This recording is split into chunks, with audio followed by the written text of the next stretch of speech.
People out here are afraid of looking bad. Not as a salesperson, you can't do that. Especially when you're starting, you call everybody you know. If you want to be in sales and you really want to sell, if this is what you want to do, get over yourself.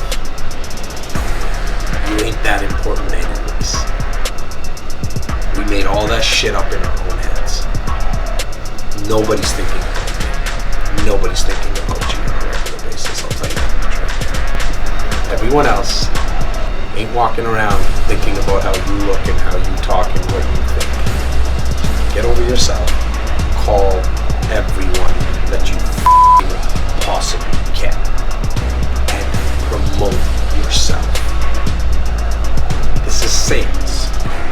This is not building a brand. It's not producing content. This is not customer service talk. All that stuff comes after.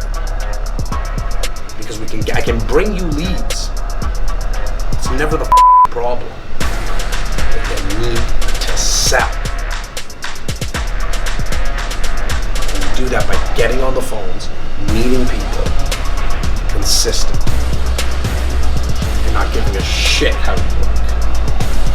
And that is what